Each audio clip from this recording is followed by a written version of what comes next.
can promise you this: if you just take the time to understand macros, it will give you ultimate freedom and understanding of food. But most people, when they start dieting, they'll cut out carbs, they'll cut out fats. Can't have whipped cream on a diet? Wrong! What's up guys, and welcome to a requested video by you, and this is going to be a beginner guide to macros. So you can see laid out in front of me here, I've got a couple of little tools of the trade to help you understand what we're going to be talking about. But let's start with number one. What the frick are macros? Macros stands for not a type of diet. No. Macros stands for macronutrients, and they are protein, carbohydrates, fats, and alcohol. We'll come back to that one later. We're going to concentrate on these three for now, and I'm going to explain them as best I can and as simple as I can, just to give you guys a raw grasp of where to get started with macros. What's the importance of macros? Well, when we're talking about physique, when we're talking about our muscle mass to fat ratios, our lean mass, macronutrients, your proteins, carbs, and fats, are hugely responsible for the way you look on the exterior. There are other things called micronutrients, and these are things like vitamins and nutrients. And they are important in the health of the body overall in general, but they have a minimal effect when we're talking and looking at the big picture on the way your body reacts in terms of burning fat and holding muscle. So to change that, what you need to do is take control of your macronutrients. And that means taking control of what goes in here so that you get to see what you want here in the mirror over there. In terms of macronutrients, you're going to want a breakdown in your diet of around about 40% protein, and then you can either go 30% carbohydrate, 30% fats, or you can go 40% protein, 40% carbohydrates, and 20% fat. Now, that percentage breakdown is from your overall calorie requirement, and you need to find this out by taking your general weight now. There's a load of online things that you can plug this into just to get a nice general starting point to find out your overall calorie requirements from your activity levels, your job, your age, and your current weight. But a quick Google should get you there. Once you have your overall calorie intake, you can then break that down into these levels. What you need to know to do this, really easy: 1 gram of protein equals 4 calories. 1 gram of carbohydrate equals 4 calories. 1 gram of fat equals 9 calories. So immediately there we can see the balance change between carbs and fats, which are predominantly going to be your energy sources as well. Proteins are great, but can't as a rule be stored. Carbohydrates and fats can be stored by the body, so these are the two we're going to manipulate a little bit more than the protein. Number one macronutrient that most people know about: protein. And most people who hear protein automatically think muscle. That's kind of true, because protein breaks down into your amino acids, which are the building blocks for your muscle building potential, plus they function in a whole lot of bodily scenarios such as immune system and other important things like that. Protein does help you build muscle, but too much of it doesn't help you build more muscle. What it does is put your kidneys under stress and also your wallet under stress, because protein can be found in these major sources here. We're talking chicken breast, beef, meats, milks, dairy. There's a lot of food to think about here, but there are all sources you can find on the back of any packet. So when you're looking at food from now on, you need to have a look at what is in it. This is going to be your saving grace to understanding food after we've got through the rest of this video. So when you're looking at meat such as chicken breast, which is the most common one we probably all eat, unless you're vegan, in which case that's a whole other story. Protein levels on this, we're going to see per 100 grams, and that's what you need to look at on most food. It's going to be a protein level of 22 grams. Now you're saying, hang on a minute, I've seen protein at 31 grams for chicken breast. And you'd be correct, because this is an uncooked weight. The 31 grams or 30 grams of protein per 100 is cooked weight of chicken. Now that doesn't mean that we get more protein as we cook chicken. What it means is water leaves the chicken breast, and then the overall weight, percentage-wise of protein in that weight that's left minus the water, is 33 grams per 100. But add that water back in, increase that weight overall, it brings it down to 22. Does that make sense? It's just a water loss thing. So, as a rule, all chicken breasts will have around 30 grams of protein in it. Same goes for kind of red meats, will be a little bit lower. They tend to be around about somewhere between 22 to 24 grams of protein per 100, and fish around about 20 grams of protein per 100. So you can find all this out on the back of packets. Now, as a good guide, if you're eating around about 150 grams of protein per day, you're doing okay. But if you want to turn it up a little bit and you're joining in on like a muscle building training regime, or you want to start getting into the fitness side of things, 180 grams to 200 grams of protein is absolutely fine for your standard male. Ladies, I would stick somewhere between 130 to 150 grams of protein a day. Carbs, the evil thing that's making the world fat. Wrong. Carbs are not your enemy. Uncontrolled levels of carbohydrates can be your enemy. It's basically, if you're putting on weight or struggling to lose weight, it's because you are taking in more than you are putting out, and it's that simple. One of the first sources that people tend to cut back on is carbohydrates, but they cut back without even knowing what they're eating in the first place. So before you start doing anything, you need to make sure that you are going to be logging your food and checking just what you're taking in a certain day. Now, it's not me being mean that's saying you have to start logging and tracking your food in some manner. That is just nature. It's the way biology works, and if you want to be successful, you gotta bloody well do it. There has to be some effort put in for you to see results, and one of those efforts is going to be monitoring your food. Now, you can do this in two ways. You can use a fitness app called MyFitnessPal. This one will help you to log your food. It has barcode scanning on it. It's super easy. It remembers everything that you eat as well, so you can relog things really easily. You're also going to need a little helping hand from a set of scales. Sounds horrible. It's not. All you're going to do is weigh overall food for the day. So if you are taking food with you to work, what you can do is weigh the whole lot that you're going to take that day and then just log it. As long as you eat what you've logged in the morning by the end of the day, that's absolutely fine. But it's going to give you at least an idea of where you're at. To give you a little quick demonstration, I'm going to bring you in a little closer. Here we have some sweet potato. Per 100 grams, this is giving us, as sold value, per 100 grams, carbohydrate level is 21.3. Now, as to me, sweet potato is a good, sweet potato is a good source of micronutrients as well, because it's colourful. Anything colourful on your plate is going to be full of more nutrients than something that's beige or white. This, though, for me is a carbohydrate source. We know that because the fat level on here per 100 grams is 0.3. It's not, so basically per 100, if you think of it as a percentage, as 100%, that is 0.3% fat from that. What it is 21.3% carbohydrate, and there's a little bit of protein there, but it's all negligible. We're talking like 1%. So where's that other 80%? Well, the 70 odd percent that's left over. That's all made up with water content, fiber content. Don't worry too much about that. What we're concerned with is this usable amount of carbohydrate in that per 100 gram serving. But the thing to notice here is there's only 21 grams per 100. So obviously we can take this potato here, we can weigh this on our scale, bam. It's going to come in at 206 grams. Now, just to make your life easier, let's call it 200 grams. We know 100 grams has 21.3 grams of carbohydrate in it. Thus, a 200 gram serving of this potato here has 42 grams of carbohydrate in it. Now, that, from this lovely pre-weigh thing we have here, is the same as 43 grams of sugar, which looks like this. And this is a raw cane sugar. So, to your body, carbohydrate level wise, this and this are absolutely identical. This is going to make you feel real hyper real fast and then crash you out and leave you hungry. This is going to be way more satiating and way more hunger filling. Is that a way of saying it? Hunger filling? It is now. This is going to leave you feeling less hungry. This is going to make you feel hyper and real hungry later on. So this is what we're talking about. This and this to your body are the same. People would have you believe that sugar is evil, it's all bad, ignore it, cut it out your system.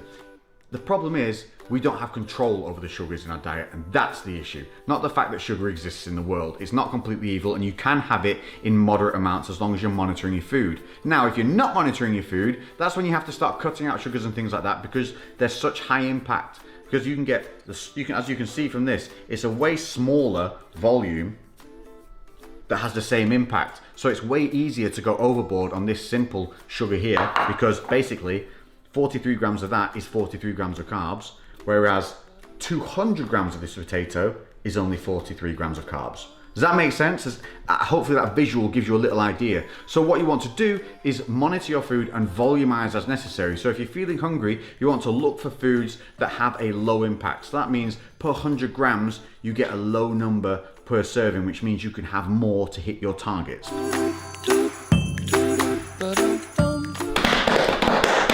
Fats. Now everybody's scared of fats because fat is the same word as what you associate with being out of shape. But fats are good. They help support hormone levels, and also they help keep you satiated. They help stop you feeling hungry because per gram of fat you get 9 calories. So they are more of a high energy source than a carbohydrate gram for gram.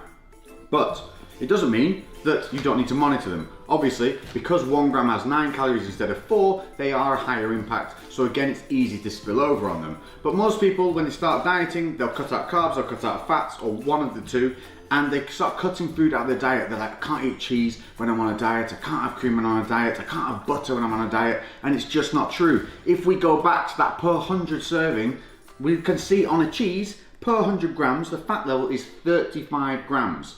Now that sounds like quite high, it's 35% pure fat, but chances are when you're having cheese, you can slice up only 10 to 15, 20 grams, and it's going to be absolutely fine, because in 20 grams of that, all you're going to have is 35 divided by 100, that gives you your 1 gram value, then you times it by how much you want to have, so I want to have 20 grams, so I times 0.35 by 20, and that will give me my value of fat for that serving of cheese, 7. Now, as a standard, most men and women-wise should have around about 35, 40, 45, depending on how tall they are and their body weight. Men tend to have more around about kind of that 50 to 65 range if they're on the lower fat diets or lower fat kind of intake. Whereas you can have a higher fat approach to your dieting, which is where you'd have that 40, 30, 30 split, in which case you would have a higher fat allowance. So again, it's all about the allowances that you're going to have and how you want to direct them. I myself have gone even higher on the fat side and brought my carbs down to only a 20% input, which means I get a much higher fat allowance, and that, for me personally, going out and eating makes life easier because it's easier to go out and find higher fat foods and take out carbs rather than to go out and try and take fats out of meals, especially if we're eating out or going to venues. So just be aware, you want cheese but maybe you're on a lower fat side and you prefer the high carb. That's great. Woo! Cheetah-like skills. There are versions of cheese that you can still have, like these Eat Lean ones. This per 100 grams is only 14.3 grams of fat compared to the 35 of a normal cheddar. This has also got a boosted protein level of being 33 grams of protein per 100 compared to a normal cheese, which is only 25, which is still pretty darn good. But that's what I'm saying. If you have a certain want in your diet, there are usually a means to being able to have them. Also, cutting something out completely that you might like on things like butter. Butter may be high in fat, it's 80 grams of fat per 100, but it's all again about the volume you use. If you're spreading this on toast, chances are you're only going to use around about 5 grams, which is only going to be 4 grams of fat in that serving. So it's not horrendous. It can easily fit in your allowance if you have a 60 gram allowance a day or a 45 to 50 gram allowance a day. So everything is about understanding what is on the back of the food that you are putting in your face. Can't have whipped cream on a diet? Wrong. This is a light, real dairy cream. You could squirt this over an entire dessert and I guarantee you it's only going to come in at around about a freaking 12 gram serving, which will only have 2 grams of fat in it. A 12 gram serving will look something like that. Maybe that. 2 grams of fat. You're telling me you can't have fun while you're still dieting and achieving your goals? You can. You just need to follow macros. Last but not least, I said we'd come back to it, and we are alcohol. Here's a big topic that a lot of you guys seem to be confused about. Alcohol is its own macronutrient, so it is separated from your other foods and you do need to monitor it, but it doesn't have to be that confusing. Basically what happens is, in the simplest way possible, in a tier of importance, when alcohol's in your system, it goes above everything else. Alcohol to your body is a kind of poison. It's going to try and break it down and clear it from your system, and it's going to prioritize the breakdown and digestion of the alcohol over other foods. So what you want to avoid doing is eating a lot of energy based food, your carbs and fats, around the alcohol. Try and stick to just having lean meat meals, getting your carbs and fats in prior to going out and having a drinking session. Now, by drinking session, that's a different matter of opinion for some people. For some, it's a couple of glasses of wine, a couple of beers. For others, it's a full-on, let's get blottoed.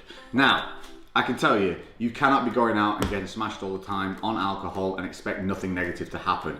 It's going to. But if you want to go out and control your drinks, have 1 or 2 glasses of wine, have some beers or vodka or whatever, that's absolutely fine. My advice to you is, if you can stick to spirits and a mixer, that's going to be way easier because you can have a diet mixer and a spirit, and there is not much to calculate in there other than the fact you've got alcohol in your system. But if you're having cocktails and beers, you are going to have to factor in that they're going to have carbohydrate levels in them, and you need to know that that is the case because it's very easy to start spilling over your calories. And a great way of dealing with this is to bank your macros. Yes, that means you can save macros for later in the day. And if you don't know how much, then you can just pull back on your carbs. If you want to go out and you know you're going to have quite a few drinks, you can just sacrifice 50% of your carbs and save it for that night out. It's completely up to you. You can judge what you think you want to save by having a look at what's in a single drink and going from there. But it's a sacrifice you make in terms of staying in shape. So you know you're going to go out and have fun and have those excessive things.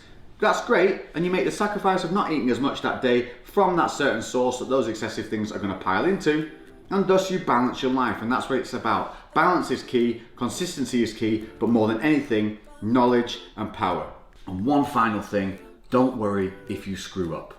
Just stop, reset, and learn from the mistake. One mistake will not ruin an entire day's work. One mistake during the week, one bad weigh-in doesn't ruin all the work you've done that week. Just like one healthy meal can't make you slim, one bad meal can't make you fat. So don't freak out, just reset. As long as you have more wins than losses, you will keep moving forward. Oh, suggested macro levels. Now, I ain't claiming to be some kind of clairvoyant here, but I'm gonna give you general numbers to be able to start out with. So if you don't want to have to go through your day working out what you're already eating and how far off you are, follow these numbers, they'll give you somewhere to go. But then what you need to do is you need to follow yourself on the scales and in the mirror. What you don't want to be doing is losing more than, say, 1 to 2 pounds a week of weight, excluding the first 2 weeks that you do this, because you'll have a water rebalance in that couple of first weeks. So you can actually end up losing maybe 3 to 4 pounds a week in the first couple of weeks, and that's okay. But if it hits into the 3rd and 4th week and you're still losing that weight, you need to up your food because you're losing too much weight too quickly. Starting with the ladies, let's just say you're an average size girl. We're going to talk about maybe that 5'5" to 5'7" kind of range. You're rocking in around about what? 120 to 140 pounds? Is that little? Is that too little? I don't know. All right. Yeah? Touchy subject. We'll go off that. Anyway, that's where I'm going. So you just elevate up or down as necessary from that scale. We're going to say around about 130 to 150 grams of protein. That's going to be plenty. Carbohydrate wise, if you start rocking in around about 130 to 150 grams of carbs, if you want a carb dominant diet, and then have 40 to 45 grams of fat. If, however, you want to go a little bit more fat dominant, I would say have around about 100 grams of carbs and tipping it up to about 50 grams of fat. But again, balancing it through those calories however you see fit, according to your allowance, and then go up or down the scale if you think, maybe I'm a bit taller than that, I'm a bit more weighted than that, I'm a bit shorter than that, whatever you want to do. Or just give them a trial run for a week and see where your body goes. If it starts losing weight, brilliant. Next up, the fellas. And again, we're going to go on an average here, but definitely 180 to 200 grams of protein, that's fine. It's definitely going to hit all your base levels. It's probably, for some of you, going to be even a little bit more than you need, but it's also not going to be unhealthy and not going to be putting your kidneys under stress. Carbohydrates, if you want to be a carb dominant kind of diet, I would say for a cutting level, somewhere between 250 grams of carbohydrates should start you off on a decent level. Fats wise, let's start around 60 to 65. If you want to be a little bit more fat dominant, cut those carbs down to around about 170 to 180 and stick those fats up to around about. See how you go from there, and then obviously adjust up or down as necessary. Rules for both guys and girls. If you're going into the gym and starting training to lose weight, do not cut your food and start cardio at the same time, because what you're doing is you're using all the tricks in your bag, and if you load them all in at once at the beginning, you're going to give your body nowhere to go later down the line. So along your journey, If you up your cardio, leave your food the same, give your body a week, you're going to take the average of your 7-day weights. So you're going to weigh yourself every day, but you're not going to give a shit about that single number. You're going to weigh it for 7 days and going to take an average across the board. Then do the same the next week and you're going to measure those averages against each other. If weight's gone down, great. If it stayed the same, let's adjust. If it's gone up, if that's not your goal, then obviously we need to adjust even a little bit harder or increase our activity levels. So that's your choice. You either increase activity or bring down food, not both at the same time. So there we have it. It is as simple as I can make it for now. If you want to know a little bit more, let me know in the comment section below specifics that you'd like to know. Has anything confused you? Have I missed any points? I'm doing my best here to just kind of dumb it down a little bit so that you guys are able to feel like you can just jump into this and really give it a good go. But I can promise you this, if you just take the time to understand macros, it will give you ultimate freedom and understanding of food, because it makes you look at what's on the back of a label. It makes you look at what's in your food, which then gives you knowledge, which then gives you freedom, because over time you will just know. You will start to learn about portion sizes from weighing the food. You'll start to know what's in something when you look at it on a menu. It will give you a rough idea, which gives you freedom. Rather than fearing food, you can control the food and you can make that food work for you. And that is a healthy attitude, and that's what you need to be successful, because this is a long-term lifestyle change. It is not an 8 to 12 week program where you're suddenly going to stop and hope that everything's going to stay the same. It just doesn't work like that. So there you have it. That is my basic breakdown for macros and understanding them, and I hope it's helped. Like I said, comments in the comment section if you've got any confusing points in there, and I'll try and answer them as best I can. Guys, if you know the answer to these questions, and a lot of you have been running macros for a long time and successfully, help each other out in the comments.